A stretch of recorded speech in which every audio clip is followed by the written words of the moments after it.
My name is Wajid. I am an international student from Pakistan. It has been 5 years since I came to China. Recently, I am going to be graduating this month and will earn a PhD degree in geology. I have planned to stay here and will continue with a postdoctoral position in Ocean University of China.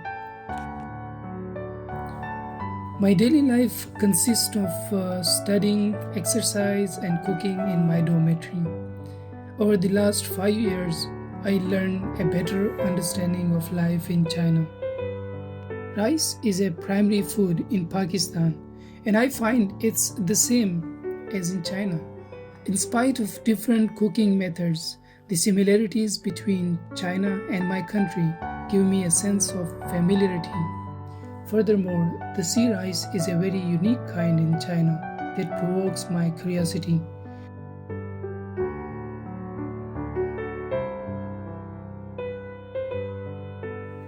What is sea rice? Is it the rice that can be grown in the sea? And why do people research sea rice in China? A lot of questions read in my mind and propelled me to know more about sea rice. With all these questions, I left for Qingdao Sea-Rice R&D Center.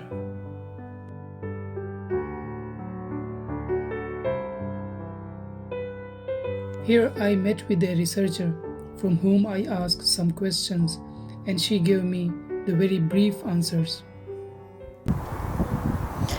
现在是5月份，也是正值这个水稻插秧的时候。现在呢，我们田间育种主要就是做的是插秧工作。我们现在田里育的苗呢，主要有一些耐盐碱的品种，然后优质高产，还有一些特色稻。接下来呢，我们的育种方向也是主要是去筛选一些耐盐的一些材料。目前呢有4%。今天我插的田呢，主要是8%的一个盐度。进行这个耐盐碱材料的这个筛选。我从事的工作呢，主要是田间育种工作，基本上就是在水稻的全生育期，都会在田里进行这个水稻的观察，还有水稻的这个种植方面的这个工作。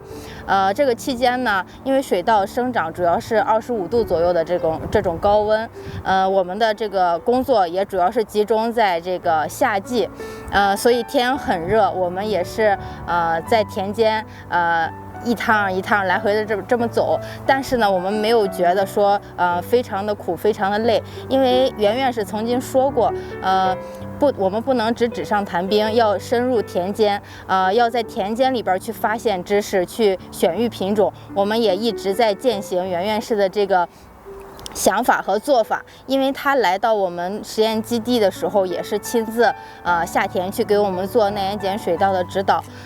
现在呢，他去世了，我们也是怀着沉重的这种心情，但是我们在今后的工作当中也会继续努力去实现他的这个愿望。那一亩荒滩变良田的这个愿景呢，也是要靠我们这一代和我们后辈呢一代一代的去努力实现的。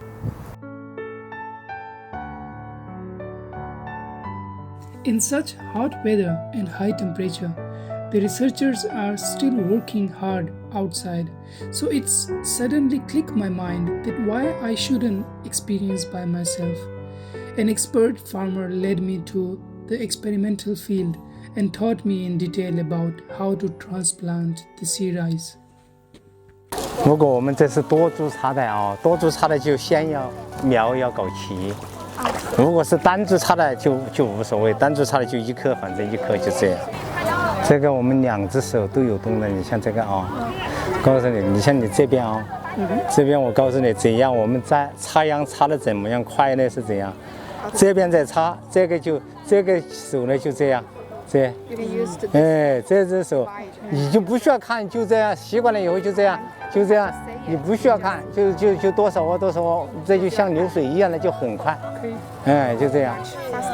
I was thinking that maybe it's because the name is sea rice, so I was thinking maybe it's like kind of rice that can be grown in some kind of sea part offshore as such kind of like saline kind of water. Because the salinity of sea water is very high. So that's why my thinking was like towards the sea. But now I realize that it's totally belong to the saline-alkali tolerance kind of soil that's important for it to grow. I think it was really interesting because systematic way they are growing, and they were guiding at every step how to move your feet, how to move your hands, how to separate the growing plants. So it's like, and they teach us about how many days it will take to grow. So many things he discussed with us, and we are quite familiar to many things about growing. I learn actually. Maybe if I go to my country, I can grow some of sea rice. After getting experience, in order to learn more about sea rice, I went to their labs and interviewed a PhD scholar, the Dr. Yin. She is mainly responsible for some indoor research, recording the growth of rice samples. It is an important part of her job. Look at these sea rice. She has labeled each of them. I really admire her carefulness and patience. In Chinese, there is an old saying, Fu shou gan wei, ru zhe nu. Dr. Yin and her fellows interpreted this line by their actions. They go to the field to transplant it in a very hot weather and take great care of every seed for the experiment and rice breeding. I was impressed by their efforts and dedications to serve the people for the prospective vision of turning millions of wastelands to fertile lands.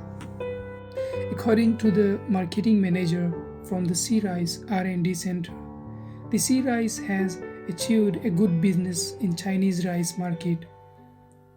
I was accompanied by a friend to taste the sea rice.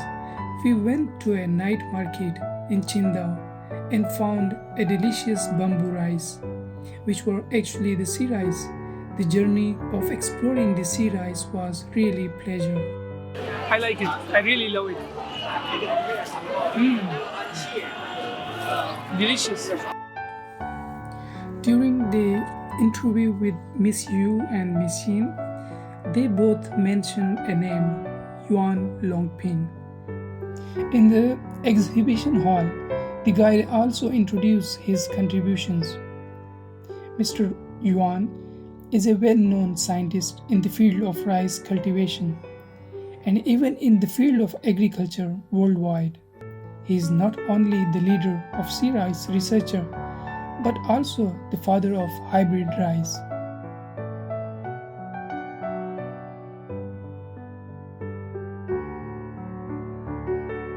In the last century, the hybrid rice cultivated by Professor Yuan and solved the problem of scarcity in China and solved the lives of millions of Chinese people, which is a great miracle. Today is the first anniversary of Professor Yuan's death, and I offer a bouquet of flowers for his honor.